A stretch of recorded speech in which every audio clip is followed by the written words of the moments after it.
Ei, Olá, boa Cláudia, boa noite. noite. Boa noite, Tudo bem? Boa tudo noite, Tudo e jóia? Boa noite, você? Márcio. Tudo jóia. Prazer estar aqui com vocês. Cláudia, para te apresentar, essa é a equipe Ortoadultos, que agora é Ortoadultos e Ortokids. Então, a gente trabalha junto desde 2003, 8 dias, outro dia mesmo, né, Renata? 19 anos que essa equipe está junto.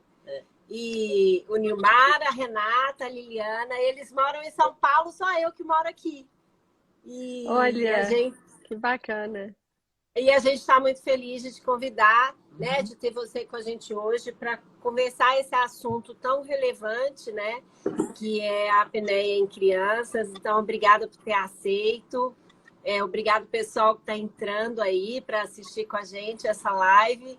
E tenho certeza que vai ser uma live super produtiva. Agora eu apresentei eles para você, Cláudia. Agora eu posso te apresentar para eles? Claro, fica à vontade. Não, gente, a Cláudia é otorrino especialista em sono, médica do sono, com uma melhor formação que alguém pode ter em medicina do sono lá em Stanford, verdade.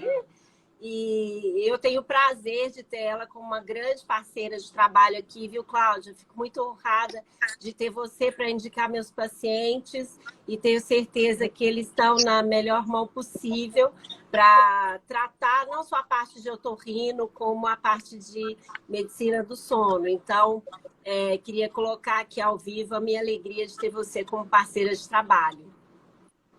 É um prazer estar aqui com vocês. Obrigada pelo convite. E eu também digo mesmo, é um prazer poder compartilhar, tratar casos, tê-la como parceira de trabalho. E a gente vê a diferença que a gente tem em termos de resultado e de realmente conseguir mudar o desfecho de várias crianças, né? Durante essas avaliações conjuntas. E estou muito feliz de estar aqui com vocês. Claudinha, então vamos começar a conversar, né? Nosso propósito hoje, a gente já fez algumas lives sobre a apneia do sono, mas as nossas outras lives, foram 2 ou 3, tiveram um foco principalmente do paciente adulto. E hoje a gente convidou principalmente para conversar sobre esse problema no público pediátrico, nas crianças. E nos parece, né, Cláudia, que o assunto apneia do sono em criança não é um assunto muito antigo, né? Esse diagnóstico ele vem sendo reforçado por estudo, me parece isso. E começasse para o nosso público aqui, é principalmente dentistas ou leigos, explicando para essas pessoas o que é a apneia do sono, tá? Para você também, Marta, cortando? Tá cortando um pouquinho, sim, pouquinho. Cortando. Tá. Tá, e para você, Nilmar, tá cortando? Cortou um pouco, sim. Peraí, eu vou voltar aqui.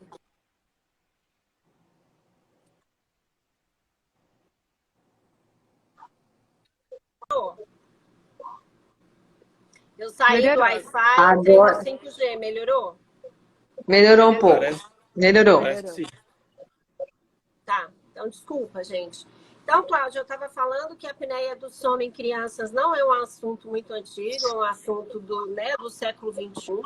E eu queria que você explicasse para as pessoas o que é a apneia do sono, qual a prevalência dela em crianças, como é feito esse diagnóstico da apneia do sono em crianças. A apneia do sono é um distúrbio respiratório que acontece durante o sono. Na classificação internacional, ele vai estar dentro dos distúrbios respiratórios do sono e ela acontece por uma alteração do fluxo da respiração que vai repercutir com a dessaturação ou despertares corticais no exame de polissonografia. Explicando de uma certa forma, a gente tem uma limitação do fluxo. Na criança, os critérios são diferentes dos critérios utilizados no adulto e, basicamente, a gente vai ter os sintomas clínicos para a gente determinar a síndrome, sintomas clínicos associados a alterações do exame de polissonografia. Na criança, quando a gente fala na síndrome da apneia obstrutiva do sono, a apneia obstrutiva do sono, a gente considera no exame de polissonografia apenas a soma dos eventos que a gente chama de obstrutivos. No adulto, a gente pega o IH geral, né? O IH do paciente é esse. Então, a gente tem aí o IH geral do paciente, que vai ter todas as apneias, todas as hipopneias, e na criança, a gente não vai considerar as apneias centrais para estipular qual é o índice dessa criança. E seria a mesma coisa do adulto? Um evento de apneia em criança é mais de 10 segundos desse cérebro abaixo da saturação mínima de oxigênio necessária? Tá. Não, na criança é diferente. Como a gente tem uma frequência respiratória na criança variável de acordo com a idade, a gente considera o tempo mínimo, que a gente fala assim, o evento apneia. Então, quando a gente falar aqui hoje, evento apneia, a gente está falando de uma leitura do exame de polissonografia. Então, como a gente está dentro de uma live, vamos ser específico. A polissonografia é o exame do sono, que a criança vai dormir e vai ser monitorada durante o sono. E aí, a gente tem uma série de parâmetros que são analisados de forma conjunta e que vão dar um laudo final, que é o laudo da polissonografia, tá? Nesses parâmetros, a gente tem o fluxo, a gente tem as cintas para medir o esforço respiratório, diferenciar se é um evento central, ou seja, não houve comando para respiração, ou um evento obstrutivo, o cérebro comanda a respiração, mas existe algum fator obstrutivo na via aérea que impede que o fluxo aconteça de forma normal. Quando a gente fala evento na polissono, que a gente faz a leitura desse exame, a gente vai ter na criança que o tempo mínimo para eu marcar que realmente esse evento aconteceu são 2 ciclos respiratórios, diferente no adulto, que a gente tem 10 segundos, por causa dessa questão relacionada à frequência. E o que você perguntou também... Então, uma apneia são 2 ciclos respiratórios. Uma inspiração, expiração, inspiração, expiração. É isso. Exato. Se na criança o ciclo respiratório dela, um ciclo 3 segundos, você considera 6 segundos o tempo mínimo para marcar um evento na polissonografia. E é uma questão importante para o diagnóstico, porque a gente tem que ter exames que sejam confiáveis. Então, às vezes a gente pega exames de crianças e na hora que você faz, avalia todo o contexto daquele exame, você vê que o exame ele foi estagiado para critérios de adulto e não para critérios de uma criança. Até em relação à duração do evento. Porque se eu colocar que o evento tem que ter uma duração mínima de 10 segundos na criança, pode não utilizar o nenhum. critério, exatamente, eu vou subdiagnosticar, eu vou ter um exame que vai estar um resultado que não corresponde ao diagnóstico daquela criança. Então, é importante que as regras sejam feitas de acordo com a criança. Na verdade, a Academia Americana ela estipula que até 12 anos a gente utiliza os critérios para criança de 12 a 18 anos, que esses critérios eles podem ser de acordo com a regra do laboratório, com o entendimento de quem está fazendo estagiamento, pode ser feito como criança ou pelo critério de adulto. Eu acredito que como a gente tem um cérebro em desenvolvimento e nessa fase ainda de 12 a 18 anos, a gente ainda tem uma fase muito importante em relação às repercussões negativas de uma apneia, de uma hipóxia, que seja interessante a gente estagiar esses casos também com as regras para as crianças. Tá, então você acha que até os 18 anos os exames são feitos no parâmetro infantil? É isso, sim, só reforçando o que você falou. Sim, E a polissonografia da criança, ela pode ser feita em casa, Cláudia? Porque às vezes eu vejo uma resistência dos pais de dormir numa clínica. O da criança também pode ser feito em casa, como dos adultos tem sido feita? A recomendação é que as crianças sejam feitas na clínica. A recomendação formal.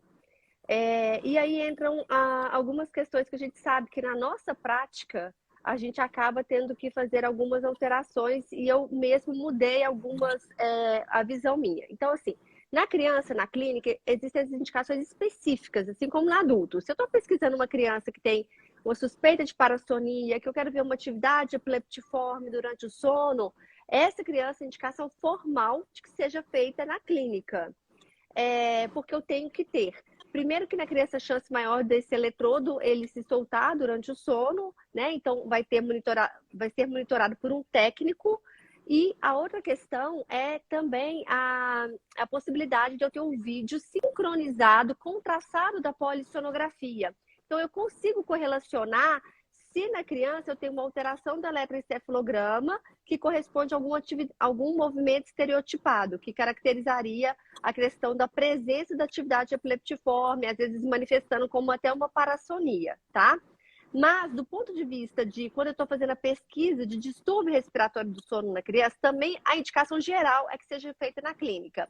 Mas crianças maiores, tenho tido a experiência de fazer essas crianças em casa com um aparelho que a gente chama de polissono tipo 2, ou seja, contém todos os parâmetros do exame feito em laboratório, eletroencefalograma, cintas, fluxo, eu consigo determinar eletroaclograma, eletromiograma, ou seja, eu tenho todos os parâmetros, eu tenho utilizado para fazer alguns casos específicos em casas em crianças acima de 12 anos, justamente por essa flexibilidade dos critérios, apesar de utilizar para estagiar o critério adulto, são crianças maiores, e a questão que eu acabei mudando muito por uma insistência de uma das mães que procurou o nosso serviço, tinha tido uma excelente indicação, de que de um adulto que tinha feito já em clínica, não tinha tido uma experiência boa. Ela levou o filho até um paciente, né? A gente não vai falar nomes aqui, que a gente tem em comum, eu e a Silvia. É um caso até interessante para trazer hoje, que a mãe ligou e a própria mãe insistiu muito para que a gente fizesse o exame da criança.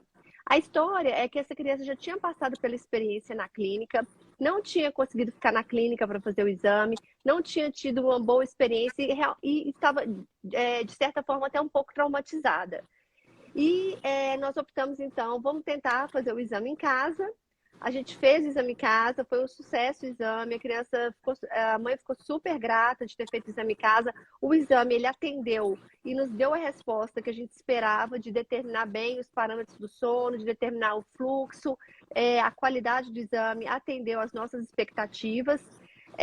E esse paciente é interessante porque era um paciente que tinha uma apneia uma apneia grave, ele estava já em um tratamento ortodôntico, e como ele não tinha fatores obstrutivos, e a gente vai falar mais a respeito disso, então a gente deixa até para frente, né, Silvia? Mas assim, o fato é que esse paciente, a proposta para ele, quando eu avaliei, até para essa experiência de trabalhar de forma multidisciplinar, eu considerei que a gente poderia melhorar a expansão da maxila dele. Ele já tinha feito uma expansão prévia.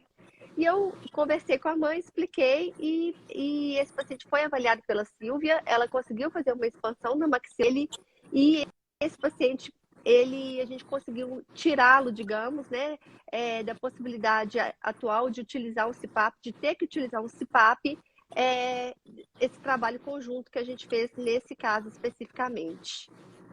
E aí, Cláudia, quais são os principais fatores etiológicos? Quais são as principais causas da apneia em crianças? Ou seja, quando o pai tem que ficar preocupado, qual a causa, o que ele vai perceber para levar o filho no otorrino? Você fala, sintomas? Você fala assim, quais os principais? Não, mas eu queria mais que você falasse agora, assim, de fator de causa. Seria adenoide, amígdala? Quais são os principais fatores etiológicos? Tá. Na criança, a gente tem que um dos principais fatores, né, causais é realmente a prevalência maior da hipertrofia adenoamigdaliana, né, o aumento da adenoide, o aumento das amígdalas. A gente tem crianças, principalmente mais superior em crianças respiradoras orais, né, aí associada aos fatores obstrutivos. Mas a gente tem que pensar que a gente também tem crianças que são respiradoras nasais e que podem ter apneia obstrutiva do sono. Então, essa criança pode ter, às vezes, uma adenoide pequena, mas uma amígdala obstrutiva. E aí, um número menor de crianças também a gente tem os fatores neuromusculares e esqueléticos. Mas o principal é o crescimento da adenoide e das amígdalas. Cláudia, posso fazer uma pergunta? Claro. Crianças que têm problemas alérgicos recorrentes, rinite alérgica, otite, amidalite, ela é uma criança de risco também, porque às vezes a gente vê às vezes que são crianças crônicas e que os pais muitas vezes não gostam de ficar medicando, medicando, medicando e às vezes não conseguem mudar a rotina de casa em relação aos agentes, aos alérgenos. Essas crianças normalmente apresentam não hipertrofia de adenoide, mas hipertrofia na mesma, né, das conchas nasais, né? A gente percebe que há que elas falam, reclamam, né, que a criança respira muito pela boca à noite e fica com o nariz entupido, né, muito tempo. Elas também são crianças de risco ou não? Sim, o respirador oral é uma criança que tem uma alta prevalência, digamos, de apneia obstrutiva do sono, mesmo sem os fatores obstrutivos. Tá. Quando você considera a parte alérgica, a rinite na criança, ela tem um papel muito importante. Então, em alguns casos, a gente pode até, e tem trabalhos, né, que respaldam o uso do tratamento da rinite, o uso de antileucotrienos também para reduzir, melhorar a parte alérgica, inclusive redução do tecido linfóide em casos leves de apneia, que a gente pode utilizar o tratamento medicamentoso. E a rinite é muito importante na criança. O fator nasal na criança, ele tem um peso maior para alterar o número de eventos do que inclusive nos adultos. A gente tem um trabalho interessante, foi feito pela Carol, que no grupo nosso do respirador oral da UFMG, que eu colaboro como pesquisadora, e nesse trabalho ela comparou as crianças respiradoras com rinite alérgica e as crianças que tinham hipertrofia adenamigdaliana. E a gente avaliou nessas crianças o exame, a pressão sistólica da artéria pulmonar, que é um marcador da hipertensão pulmonar. O que acontece? Quando a criança tem apneia, uma das consequências que a gente tem é a hipertensão pulmonar. E o que a gente viu nesse trabalho é que, compararam os controles, as crianças que têm rinite alérgica descontrolada e também a hipertrofia adenamigdaliana, elas tinham valores semelhantes da pressão sistólica da artéria pulmonar, e esses valores eram maiores do que as crianças que eram respiradoras nasais, mostrando um impacto muito importante da rinite alérgica descontrolada. A gente não tem a polissonografia dessas crianças, a gente fez análise do fluxo, mas a gente não fez a polissonografia para determinar dessas crianças quais eram as que realmente tinham apneia e aquelas que não tinham apneia. Mas é super importante. Então, assim, rinite sempre, sempre, sempre tem que ser tratada. E o impacto dela no sono é impressionante, assim, porque o nariz, adulto e criança, mas assim, criança, ele fragmenta muito, né? Ele contribui para uma fragmentação do sono e o impacto na criança realmente da rinite descontrolada é muito significativo. Foi ótimo você ter perguntado.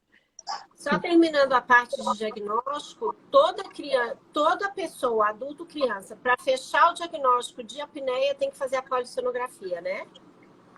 Para a gente ter o diagnóstico, ele é baseado, sim, no exame de polissonografia, tanto adulto quanto criança.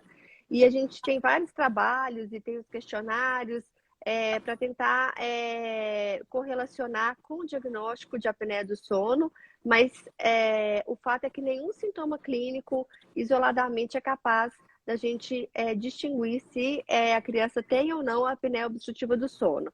A realidade, nem todo mundo tem acesso à polissonografia. Então, quando eu penso tanto na criança ou no adulto, eu trato tanto crianças como adultos, eu acho que a gente tem uma área que está expandindo muito conhecimento, né? Mas é uma área, de certa forma, ainda recente. Então, sempre que eu vou tratar, que eu tô... hoje eu tenho acesso, né? Assim, os meus pacientes, eles têm acesso à polissonografia, mas sempre que eu vou tratar esses pacientes, caso eu não tenha um acesso ao exame de polissonografia, eu acho que a perspectiva que a gente tem que ter em mente é que a gente sempre tem que resgatar a função daquele paciente.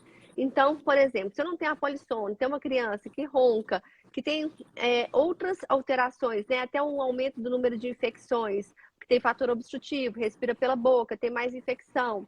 Então, eu vou restaurar a função, a respiração nasal. A respiração oral, ela é deletéria por si só, independente dessa criança ter ou não apneia. E a gente tem crianças que têm realmente hipertrofia adenamigdaliana, que tem respiração oral e que não tem alteração no exame de polissonografia. Isso não contraindica, porque a gente tem outros fatores para tratar essa criança. Ela está roncando, está respirando pela boca, que já é deletério, ela está tendo infecções de repetição, então eu vou tratar. Se eu tiver o exame de polissonografia, é o ideal, é o diagnóstico. Porém, a gente vai tratar de qualquer forma. Eu costumo dizer, inclusive, que se a gente tivesse 2 exames, se a gente falasse que só pode ter um exame de polissonografia, eu diria que eu faria, do ponto de vista cirúrgico, aí numa discussão de uma mesa redonda, né, que eu dei a minha opinião sobre tratamento cirúrgico, adenoidectomia e amigdalectomia para tratar a apneia. Se eu tivesse que escolher, eu escolheria a polissono pós-operatória. Por quê? Se a gente não pudesse fazer os 2 exames, para a gente ver se a criança ela tem o que ficou, né? Eu tratei e fiz a cirurgia dela. Essa criança tem apneia residual. De qualquer forma, né? Ela tinha indicação de qualquer forma para fazer, independente da apneia ou não. Dependendo do caso, é até interessante falar com os pais. Olha, eu vou pedir o exame, porque vai ser interessante para a gente ver, para a gente tomar pensar posteriormente no tratamento complementar, em relação aos cuidados do pós-operatório imediato, mas, de qualquer forma, a gente precisa reavaliar essa criança. E se eu não tenho a polissona, eu posso tratar todas as crianças, teoricamente, como grave, restaurar função e forma e reavaliar no pós-operatório. Ô, Cláudia, deixa eu perguntar uma coisa. Tem muitos pacientes, né? Eu tive alguns pacientes que apresentavam essa dificuldade de respiração nasal, né? Uma respiração oral. A gente percebe que há uma obstrução das vias respiratórias e eu sempre recomendo passar no otorrino para fazer uma avaliação e ver se não há necessidade cirúrgica, né? E tenho tido bastante dificuldade dos médicos indicarem o tratamento cirúrgico. Não sei se isso é um procedimento comum, se é consequência talvez de convênios, outras coisas assim. Uhum. Assim, vou tentar dar uma opinião, mas assim, às vezes é um pouco difícil. Quando a gente... Não, eu falo assim, o contexto eu entendi perfeitamente o que você me explicou. Talvez tenha alguns fatores realmente relacionados a essa questão do procedimento em si, e eu não tenho dados, né, para afirmar isso. Mas a gente teve durante um tempo aquele pêndulo que tinha dor de dente, fazer amigdalectomia. E aí começou o movimento. Não, gente, né, não precisa operar todas as crianças. Então começou o movimento contrário. Então, muitas vezes, condutas muito conservadoras, né? O pêndulo foi para o outro lado. Acho que a gente agora tem que chegar no equilíbrio. E muitas vezes a gente ouve aquela história: ah, mas meu filho precisou da cirurgia, mas ele não operou e depois ele não precisou mais da cirurgia. E existe essa fala como se a cirurgia tivesse sido um procedimento indicado de forma desnecessária, tá? O que não é verdade. A gente tem um momento cirúrgico da criança e eu gosto de explicar isso para os pais. Então, o momento cirúrgico é aquele momento em que eu vou conseguir aliviar sintoma da criança, melhorar a respiração, melhorar a qualidade de vida dessa criança. Então, se eu vou ter ali adenoide e amígdala, a gente sabe que ela vai ter o pico do tecido linfóide até os 7 anos. Depois desse período, a gente pode ter a regressão do tecido linfóide. E se é uma criança que não tem outros fatores, ela pode até melhorar queixas como ronco, respiração e tudo, e ficar bem. Mas uma parcela dessas crianças, ela vai manter um padrão de respiração oral, ela vai alterar toda o funcionamento da musculatura, né, oromiofascial, manter o padrão oral muitas vezes, mesmo que não existam mais fatores obstrutivos. E aí a gente vai tratar, são as consequências de não ter sido feita a cirurgia anteriormente. Na época adequada. O meu trabalho de Só complementando isso que você está falando, as consequências não são só da sua área, da nossa área também. Porque a criança que cresce respirando pela boca, ela tende a ter uma atresia de maxila, uma maior frequência de mordida cruzada. Esse terço inferior da face cresce mais do que cresceria se ela respira pelo nariz. Então, eu falo com os pais que operar quando indicado, né, que não é precocemente, é quando indicado, vai dar aquela criança a condição de ter o melhor crescimento que a genética dela permite que ela tenha. E manter esse respirador oral, vai fazer com que ela tenha o pior crescimento que a genética dela permite que ela tenha. Então, para nós também tem por isso a preocupação do Nilmar, porque quando o pai chega eu não posso indicar cirurgia, mas eu vejo que é respirador oral. Eu indico o Protorrino e ele desestimula a cirurgia, nós sabemos que aquilo vai ter uma repercussão muito negativa na nossa área também, no crescimento da criança. Sim, com certeza. Algo que a gente pode até frisar, que a gente sempre coloca na criança a ideia dentro de uma curva, que a gente tem pensar que a gente vai ter o crescimento crânio-facial e o crescimento do tecido linfóide. Se a criança está numa fase dessa curva, que a gente está saindo do pico do crescimento do tecido linfóide e entrando no pico do crescimento crânio-facial, possivelmente, dependendo do tamanho e das repercussões e do tamanho da adenoide, da amígdala, é como um quebra-cabeça. Assim como que a gente indica procedimento para adulto também, a gente monta um quebra-cabeça da gravidade da apneia, da face da criança, da onde que essa criança está nessa curva.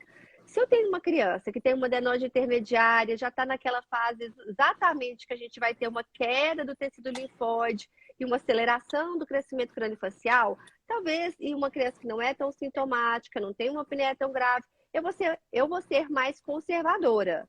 O que é diferente de uma criança que já está bem antes do pico do tecido linfóide, longe dessa aceleração do crescimento craniofacial, que está assintomática, e que ela ainda vai crescer ali bastante o tecido linfóide que já está obstrutivo, então eu acho que aquele é o momento cirúrgico daquela criança. E a gente vai desfrutar, digamos, de mais tempo de uma criança com melhora dos sintomas clínicos. Ah, legal. E pensando no tratamento já, né? Você está falando da cirurgia, como que nós, ortodontistas, podemos ajudar? A expansão, a disjunção, a expansão rápida da maxila, ela pode entrar junto... com o coadjuvante, a gente pode fazer a cirurgia. Você pode fazer a cirurgia junto com o aparelho na boca ou é melhor estar sem o aparelho na boca? Na verdade, pode ser feito junto. Geralmente a gente faz em tempos diferentes, não atrapalha, mas a gente faz em tempos diferentes, não é impeditivo, não contraindica. O momento, até eu comentei a questão da curva, muitas vezes a gente sempre tem a questão de melhorar a via aérea do paciente, né? Fazer esse paciente respirar, fazer entrar ar pelo nariz, fechar a boca do paciente. Mas dependendo do momento que esse paciente está na curva, ele pode muitas vezes até ir para a expansão. Hoje a gente tem alguns trabalhos sendo desenvolvidos, até lá no respirador oral também, ir para a expansão das crianças que estão aguardando cirurgia na fila e depois reavaliar, será que ela mantém a indicação de fazer o procedimento cirúrgico. É sempre um desafio fazer pesquisa nessa área de apneia em crianças, por causa de todas as variáveis que a gente tem, da questão do crescimento, da regressão do tecido linfóide, mas a gente pode fazer concomitante ou fazer logo na sequência, faz a cirurgia e faz a expansão. Porque a recuperação é muito rápida da criança, o pós-operatório é muito rápido, né, da cirurgia. Mas se ela tem um fator obstrutivo, eu acho que vale a pena. Faz a cirurgia e em seguida faz a expansão. E eu também acredito... interessante... Não, pode falar, pode completar. Não, e é interessante também a questão dependendo da criança, fazer também a terapia oromiofacial, né? A fonoaudiologia para reeducar essa criança a respirar. E quanto mais tarde essa cirurgia acontece, desculpa, possivelmente mais essa criança vai necessitar de fazer a terapia oromiofacial, diferente de uma criança que respirou um tempo menor, né? Que teve um padrão de respiração oral por um tempo menor. E aí a gente fala novamente da questão do momento cirúrgico do paciente. Eu ia te perguntar isso mesmo, né? Com relação à indicação para terapia, para fono, né?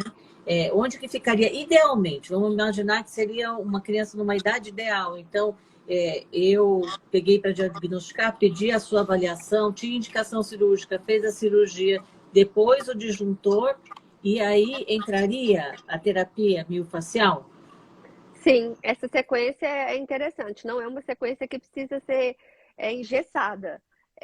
Esse paciente ele pode fazer a cirurgia, a gente reavalia, principalmente se ele conseguiu restaurar o padrão de respiração nasal no pós-operatório, selamento labial. E aí, nesse caso, caso ela persista, ou se é uma criança que tem apneia por si só, já tem o benefício da terapia oromiyofacial, que é diferente de fazer a cirurgia numa criança que não tem, mas a gente está falando de apneia. Então, na criança com apneia, a gente tem trabalho mostrando a questão de manutenção do resultado a longo prazo. Se a gente é um trabalho retrospectivo, poucos pacientes, até do professor do Guillemino, de Stanford, que ele mostra retrospectivamente as crianças foram operadas, submetidas a tratamento ortodôntico, a expansão da maxila, e as crianças que fizeram e foram submetidas ao tratamento com a fonoaudiologia, elas mantiveram resultados por um período maior, diferente de algumas crianças do grupo que não fez a fono, que recidivou em relação aos distúrbios respiratórios. Em relação ao tipo de aparelho, né? Nós gostamos muito da disjunção, né? Então fica parecendo que a gente faz uma apologia, que a gente prefere. Você tem algum outro aparelho que você tenha percebido que consegue trazer todo esse benefício que a disjunção consegue? Eu acho que não, assim, eu adoro a disjunção na maxila, acho que... e aí eu acho que vou deixar para vocês, os especialistas, porque na verdade a gente faz um trabalho conjunto, igual eu falei desse paciente, quando a gente fez essa avaliação, então vamos ver o que o ortodontista, no caso a Silvia, ela vai falar se é possível, ele já fez uma disjunção, mas eu acho que pode ser possível, vão pedir a opinião do especialista, que são vocês. Mas a disjunção eu acho fantástico, assim, tanto é que é interessante porque a disjunção em adultos para tratar a apneia é um procedimento que foi incorporado no rol de tratamento da apneia recente, né? A gente sabe que a disjunção que é feita já tem muitos anos, mas ela foi incorporada no rol de procedimentos de Stanford para tratamento da apneia do sono tem alguns anos, e justamente foi o Guillemino que começou a desenvolver esse trabalho e falou, a gente precisa fazer o que a gente faz na criança, funciona tanto na criança, né? Vamos fazer. E aí eles fizeram, né? Que a técnica tem o nome de DOMI, que é feita no tratamento, e é interessante que no protocolo ela está como tratamento da apneia, mas ela está abordagem nasal, o DOMI. Então, justamente pela melhora que você tem do fluxo nasal também. Da via aérea, exato. Ô, Cláudia, os trabalhos que eu conheço, talvez você estuda muito mais isso que eu, mostram que quando a cirurgia e a disjunção são feitas no mesmo paciente, a gente tem criança, né, pediátrico, a gente tem uma melhora muito mais significativa do que quando é feito um ou outro isoladamente. Mas que não faz tanta diferença a sequência. Tanto faz fazer a cirurgia e depois a disjunção, ou fazer a disjunção depois da cirurgia, é isso mesmo? Essa é a informação mais recente? Sim, até estou acompanhando um pouco o trabalho que é da Gabi, e ela está fazendo o trabalho dela justamente com esses pacientes que estão aguardando na fila a cirurgia e fazendo a disjunção desses pacientes e avaliação pré e pós com polissonografia. E a informação que eu tenho é exatamente essa. Confirma isso. E eu acho que também a gente individualizar essa avaliação, né? Porque se eu tenho um paciente que ele está muito sintomático, ele tem outros fatores, como eu disse, para indicar a cirurgia, eu não vou aguardar a disjunção, eu vou priorizar a cirurgia. Sim. Individualmente, analisando o paciente, se é um paciente que não tem tantos sintomas relacionados aos fatores obstrutivos de via aérea e que ele está justamente nessa fase da curva que talvez ele nem necessite tanto da cirurgia, talvez eu vou priorizar a disjunção e reavaliar esse paciente. Então, é um quebra-cabeça. Ou ele pode precisar da disjunção como prioridade, por precisar de espaço para dentes que estão erupcionando, ou porque exato, de prioridade ortodôntica. A gente tem um timing da disjunção. Hoje menos, porque a gente pode colocar uma ancoragem esquelética, mas tem um período das crianças que cai o dente de leite, não erupcionou o dente permanente, que a gente tem uma dificuldade de apoiar só em dentes para disjuntar. Então, às vezes, a prioridade é pela questão ortodôntica, né? Ou para erupcionar algum dente, ou por essa questão do tempo, do momento da troca de dentes. E aí que vem o trabalho conjunto, né? Essa análise Exato. conjunta, que eu acho que o paciente ganha muito com isso. Você acaba individualizando, tendo ponto de vista ortodôntico, ponto de vista do otorrino, e a interseção é de buscar, que a gente chama, né, friendly airways, né? Vias aéreas, né? Exatamente. Cláudia, em relação aos sintomas, né? Aí agora falando, por exemplo, um odontopediatra, um ortodontista recebeu uma criança no consultório. Na anamnese dela, o que ela deve perguntar? O que um pai ou a mãe vai relatar que ele deve suspeitar de uma apneia e indicar para um otorrino? O ronco é o principal sintoma na criança. Então, apesar de algumas crianças, os pais. Aí entram outras questões. Você pode ter criança que tem apneia que não ronca? Sim, pelo relato dos pais, pode ter. Porque às vezes essa criança ela tem uma apneia, ela não ronca a noite toda e às vezes os pais não percebem. Mas o ronco é o principal sintoma. Se essa criança tem um sono muito agitado à noite, sudorese, né, durante o sono. Adota alguma postura específica também para respirar durante a noite, que demonstra que ela tem uma obstrução de via aérea. Algumas crianças fazem uma hiperextensão do pescoço. A criança ela agita na cama, então o lençol fica todo bagunçado, então é uma forma de perguntar também. E os pais geralmente eles prestam atenção nisso. Nossa, realmente parece uma guerra a cama na hora que a criança levanta. E durante o dia a gente sabe que a sonolência, diferente do adulto, ela não é tão comum na criança. A gente vai ter muito mais uma criança hiperativa do que uma criança sonolenta. A outra questão também é se a criança tem alguma dificuldade, se a mãe percebe, né, alguma dificuldade durante o sono, de puxar o ar, alguma pausa respiratória. E durante o dia, se é uma criança que tem alguma questão relacionada a aprendizado, atenção, a gente sabe que muitas crianças que têm, às vezes, que estão passando para avaliação para TDAH, ou crianças que têm diagnóstico, elas podem ter alterações do sono que podem mimetizar, inclusive, o TDAH. Principalmente a questão da hiperatividade que acontece em crianças que têm apneia do sono. E na criança também questão relacionada à alteração de humor, de relacionamento. Mas eu acho que o principal foco é a criança que ronca, sono agitado, sudorese noturna. E perguntar se a criança está respirando pela boca, pelo nariz, se tem alguma dificuldade. Porque eu acho que aí você já abre também a possibilidade de que, se ela é uma respiradora oral, ela já tem indicação de passar por uma avaliação com o otorrino para tentar restabelecer o padrão nasal. Eu não sei se você teve... Desculpa, Lili, eu ia falar da live que nós fizemos semana passada, que a gente fez com a Adriana Lira sobre bruxismo em criança. Quer falar? Pode falar, Lili. Não, pode falar, pode falar.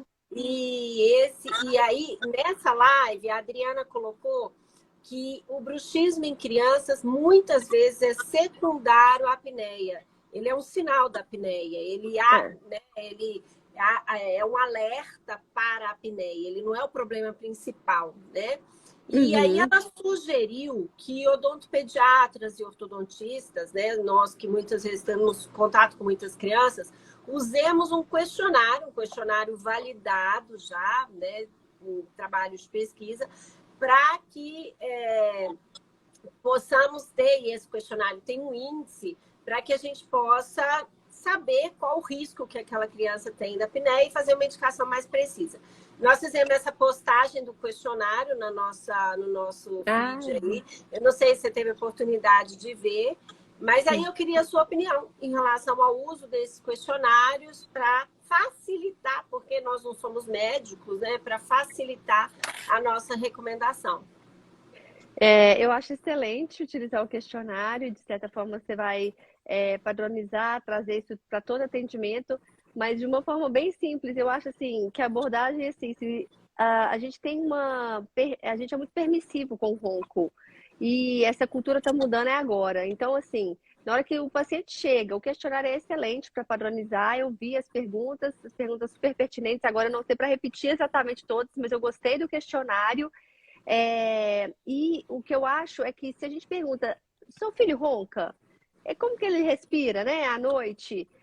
Eu acho que já é fantástico. E a gente já tem experiência, né? A Silvia já fez indicações bem precisas de crianças, algumas até muito graves, do ponto de vista de distúrbio respiratório do sono, é uma criança que passou, digamos, batida aí ao longo da vida, né, por consultas, por outras avaliações e que pediatras, né? Pelo médico pediatra que tem que estar atento a isso, né? Exato. E é uma cultura que está mudando agora, mas até um tempo atrás não era algo que realmente era realmente permissivo, né? A criança roncar e tudo mais.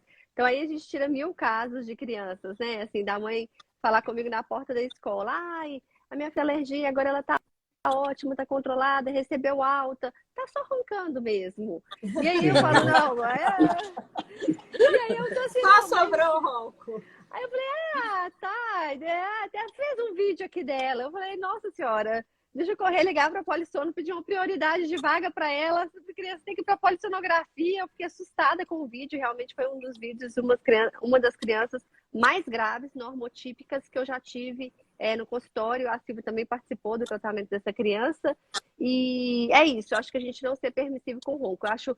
Eu gostei do questionário, mas eu acho que é interessante, assim, se a gente está abordando a questão de respiração nasal, se é um respirador oral, se a criança ronca, ou se tem alguma questão relacionada escolar, eu acho que são os 3 pontos, assim, que realmente a gente consegue fazer uma triagem. Porque se roncar, já tem que avaliar. Não é normal roncar. A gente já tem que avaliar essa criança. Tem até estudo, até do David Gozal, que é justamente pegando crianças que roncam com polissonografia normal e mostrando já alguma alteração em alguns testes cognitivos dessas crianças que roncam. Porque, de fato, a polissono em crianças, ela tem uma área cinzenta, tá, gente? Então, o que é isso? A gente fala muito do diagnóstico. Então, a criança que vem com o diagnóstico que eu disse, ok, ela tem apneia. Tem a criança que ela não tem alteração na polissonografia, a gente vai tratar por causa dos outros fatores que a gente já comentou, e tem uma zona cinzenta, porque algumas crianças, elas vão fazer uma limitação de fluxo durante o exame, e essa limitação de fluxo, muitas vezes, a gente não vai ter uma alteração do índice de apneia e hipopneia. E essa classificação de que na criança de 1 a 5, de 5 a 10, acima de 10, muitas vezes ela não espelha exatamente o quadro da criança de distúrbio respiratório do sono. Então, essa visão crítica de que a gente tem uma área cinzenta de uma criança que às vezes vai ter uma hipercapnia, uma hipoventilação, que são critérios para distúrbio respiratório do sono, para síndrome da apneia obstrutiva do sono na criança, e que muitas vezes não vão ser avaliados na polissonografia. Não vão e aí ser vai que não vão ser, não vão ser perceptíveis. Teoricamente, na criança, a gente tem que usar a capnografia, que é justamente para a gente avaliar esse CO2. Porque antes de fazer hipoxemia, a criança muitas vezes ela vai reter CO2. E aí, a maioria dos exames não vem com esses dados da capnografia. Eu mesmo já tentei implantar num laboratório grande a capnografia e foi bastante, junto com outros colegas, e foi bastante desafiador. Por quê? Capnografia, eu preciso de mais um sensor. Pode ser em placa ou pode ser por sensor. Criança já tem um nariz pequeno, já tem 2 sensores de fluxo no nariz. Aí você vai colocar um terceiro sensor, não cabe. Aí, uma limitação. Exato. Vamos usar uma cânula bipartida, que ela vai dar de um lado, ela vai dar o fluxo e do outro ela vai medir o CO2. E aí obstrui um lado, o outro lado não obstrui, e aí você perde o fluxo. Então é super complexo a gente lembrar que a gente tem essa zona que, na verdade, eu falei zona cinzenta, mas na verdade é que a gente não está captando todos os desfechos que acontecem na criança durante o sono com o exame de polissonografia, ainda mais se a gente não tem a capnografia. Cláudia, eu tenho uma pergunta para te fazer com relação à idade. Deu para entender? Desculpa, deu para entender? Deu sim. Porque a gente fala a criança, e a criança, ela é criança desde que ela nasce até, né, os 18 anos, né? E então eu fiquei pensando assim, e durante todo o processo de crescimento e desenvolvimento crânio-facial e na região orofacial e tal, a gente tem alterações morfológicas, a gente tem modificações, inclusive você até falou do crescimento do sistema linfático, né? E essas modificações que vão acontecendo. E até para a gente poder trabalhar isso melhor, e aí eu vou até pedir uma licencinha para contar que a gente está fazendo essas lives por causa do curso online que a gente está lançando, né, que chama o OrthoKids, e a gente tem uma aula maravilhosa de craniofacial e desenvolvimento craniofacial com a Renata. E aí a gente fala de todos os aspectos, de todas as fases de desenvolvimento craniofacial, da oclusão, as más oclusões prevalentes, qual é a idade que se trata mesmo na infância, quando que a gente faz a primeira avaliação, quando que a gente trata uma determinada má oclusão, se é aos 5, se é aos 6, se é aos 7, se é aos 9, se é aos 11, né, até a formação da dentadura completa, onde a gente tem o adolescente formado e vai começar aí já uma ortodontia fixa, não é mais uma ortodontia preventiva. E a gente fez esse curso dividido em 6 módulos, onde a gente trata de todos os aspectos relacionados ao desenvolvimento de má oclusão, diagnóstico, todo o protocolo de tratamento, as bases científicas para isso.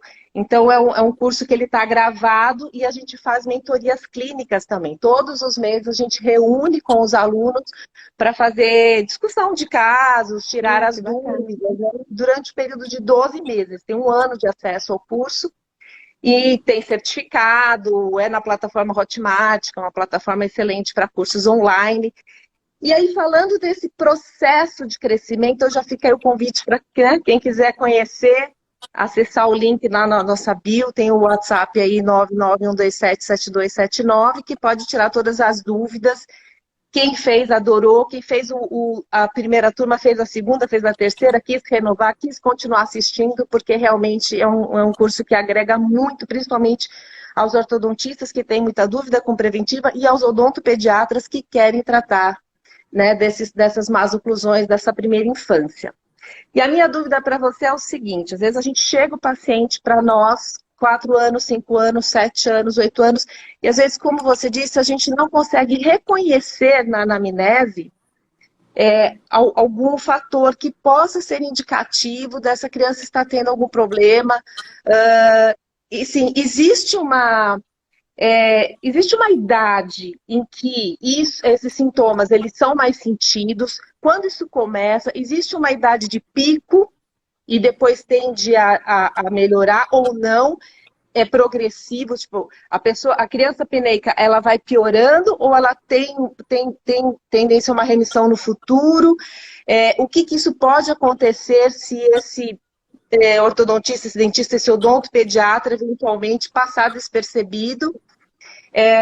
Porque a minha pergunta é a seguinte: eu vou lá, faço um tratamento, de repente a criança não vai mais ao meu consultório. Será que ele estava numa idade em que não era um pico, em que realmente eu não fosse conseguir entender melhor pelo próprio crescimento e desenvolvimento craniofacial, né, que eu falei que a gente fala sobre isso, ou não? Em qualquer idade, esses sintomas vão estar presentes se ela estiver com problema respiratório.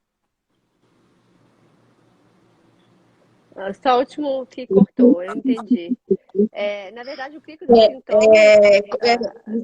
assim, esses sintomas que você disse, né, de ronco, de respiração e tal, esses episódios de apneia, ele tem alguma idade que ele tem um pico, que ele acontece mais pelo crescimento, pelo desenvolvimento craniofacial? Existe um risco, por exemplo, de eu atender uma criança por um período de 6 meses, eventualmente não detectar, mas ela já apresentar, mas pela idade dela, eventualmente ser uma idade mais precoce, os sintomas não são tão nítidos? Existe essa diferença da idade ou não? O pico dos sintomas, né, a prevalência dos sintomas vai ser justamente coincidindo com o pico do tecido linfóide, que aí vai acontecer entre 6 e 7 anos. E aí é faixa de conteúdo, tá? Se a gente tem uma criança, e aí a gente tem os outros fatores, né? A criança mais nova, muitas vezes, o principal fator dela vai ser o fator obstrutivo. E ela vai desenvolver os sintomas. A gente não vê a questão relacionada muito assintomático, porque realmente causa na criança, ainda mais esse cérebro em desenvolvimento, e às vezes a criança com pequenos episódios, pequenas pausas, já pode também dessaturar bastante. Mas o pico acontece no período que coincide com o pico do tecido linfóide. Os sintomas podem regredir ao longo da vida dessa criança por causa dessa questão relacionada ao crescimento craniofacial e a redução do tecido linfóide que acontece depois dos 7 anos, né? Que começa a partir dos 7 anos e que vai reduzir. E aí a gente entra outra vez na questão da curva. Onde que essa criança está na curva em relação ao crescimento craniofacial e ao crescimento do tecido linfóide? Se eu estou no pico do crescimento do tecido linfóide, mas não estou na fase de maior expansão do crescimento craniofacial da criança, porque a gente fala 6, 7 anos, pode ser um pouco mais, um pouco menos. Isso daí vai ser o que vai determinar que ela vai ter mais sintomas. E quanto mais também, eu acho, que é uma criança que tem fator obstrutivo, a gente tem criança que não tem fator obstrutivo. E aí, quando eu falo, não tem uma respiração oral, é uma criança respiradora nasal, e às vezes ela tem fator que pode ser esquelético, já uma criança um pouco mais velha que eu digo assim, né? Uma criança que já está, às vezes, com alguma alteração da maxila, a gente vai ter menos sintomas, porque a criança que respira pela boca e que tem apneia, ela tem também os outros, digamos, comemorativos de uma respiração oral, o aumento das infecções respiratórias, ela vai realmente ir mais ao médico. Difícil passar despercebido, né? Isso que você está falando. É difícil a gente não identificar essa criança. É difícil não ser identificada, mas o que acontece é isso, ela vai ter sintomas, então sempre.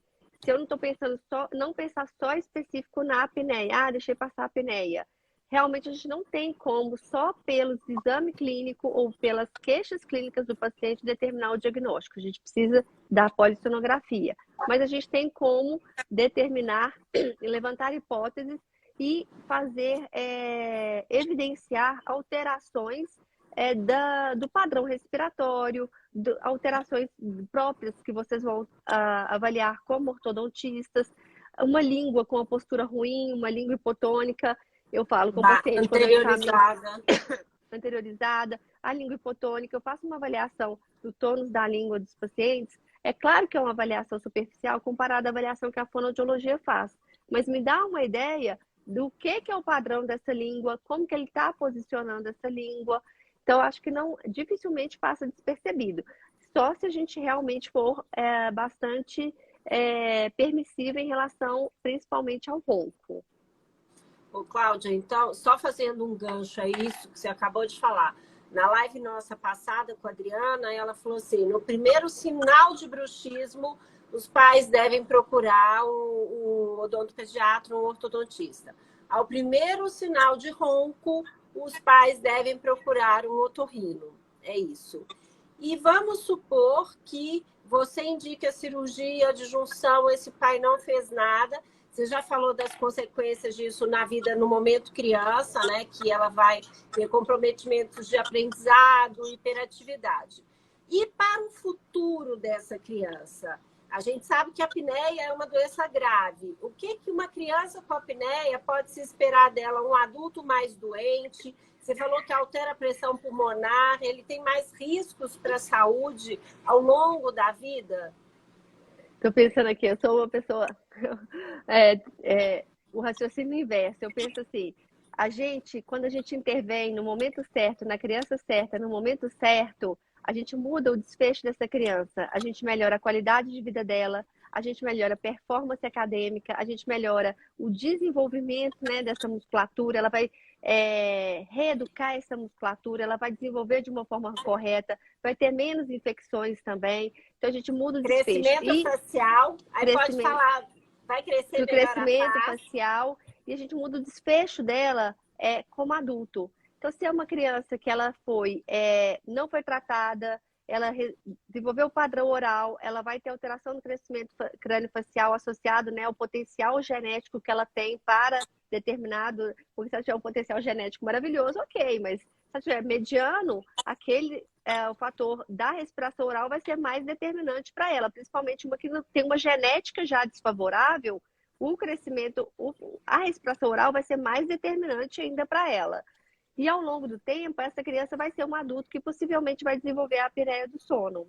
Então, a gente vai ter, possivelmente, a gente tem a possibilidade de evitar que essa criança desenvolva a apneia do sono na vida adulta, em muitos desses casos, que eu acho que é um dos principais desfechos que a gente tem. A gente sabe que a apneia do sono na vida adulta ela é multifatorial, mas se a gente tem uma musculatura alterada, e a gente vê muito no consultório, né, assim, da criança, o pai ronca, a criança ronca, ele lembra da vida dele quando criança e ele não modificou. E muitas vezes quando ele tem apneia, que você explica que ela tratando agora, ela pode melhorar toda a sequência do desenvolvimento dela, otimizar esse crescimento craniofacial que ela tem, o potencial genético dela, não é uma coisa que vai impedir 100%, mas a gente tem condições de melhorar as chances dessa criança para que ela não desenvolva a apneia do sono na vida adulta.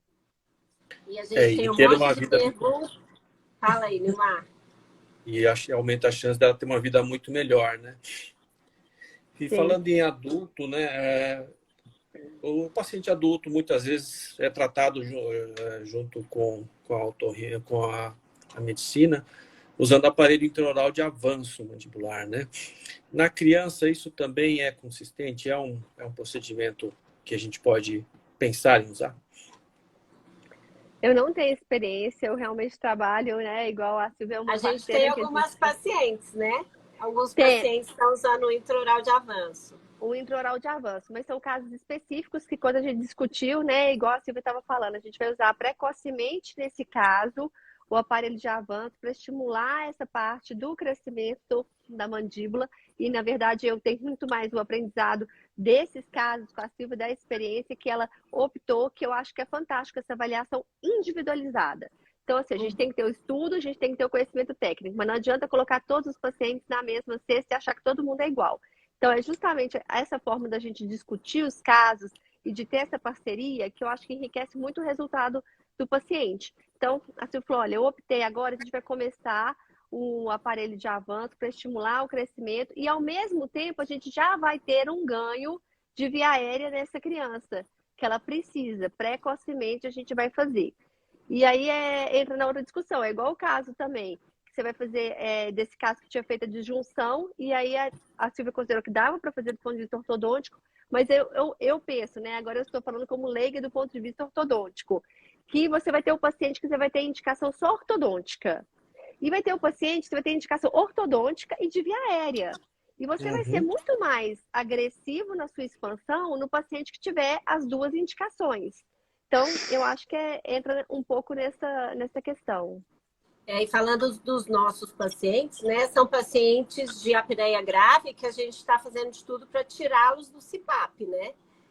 Porque a gente sabe que o CPAP também, na criança, tem indicação de criança usar CPAP. O CPAP, digamos, é uma opção terapêutica, mas a gente tem que preocupar não só do tratamento paliativo, que o CPAP, querendo ou não, o tratamento paliativo também pode alterar um pouco o crescimento da maxila, ter uma área de pressão sobre a maxila, mas também de resgatar essa criança para mudar justamente o que a gente acabou de falar dos desfechos dela na vida adulta.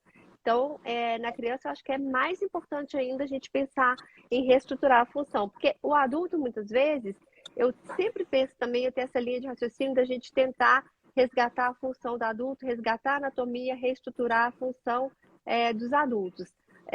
Então, se ele tem uma via aérea ruim, é um paciente que eu vou melhorar a via aérea dele. Seja se ele for para o CPAP, se ele for para outras opções, até cirurgia esquelética, às vezes a gente faz uma programação para ele, para a gente atingir o nosso objetivo. Agora, na criança, é ainda mais fundamental a gente ter essa visão de reestruturar essa via aérea dela. Ô, Cláudia, a gente teria mais 1 milhão de perguntas, mas já deu 1 hora, 9h30. Eu acho que a gente vai ter que marcar depois outra live. A outra nossa live foi assim, né? Era para ser uma, foram 2, né? Você lembra? Verdade, delícia. É um assunto que eu amo, assim, é um prazer estar aqui com vocês. Obrigada pelo convite. E realmente, assim, é um assunto muito rico e que a gente tem que divulgar. A gente trabalha tanto com a questão da apneia e criança, adulto, que a gente acha, assim, a gente aprofunda, né? Nós, como especialistas, né? A gente acha que, às vezes, o conhecimento que a gente tem, todo mundo compartilha. E, na verdade, quando você vai conversar com colegas, com outras pessoas, você vê que a gente precisa realmente, é muito importante a gente divulgar essa questão da apneia do sono nas crianças. É um assunto fundamental, a gente agradece você demais, agradece todo mundo que passou aí pela live assistindo.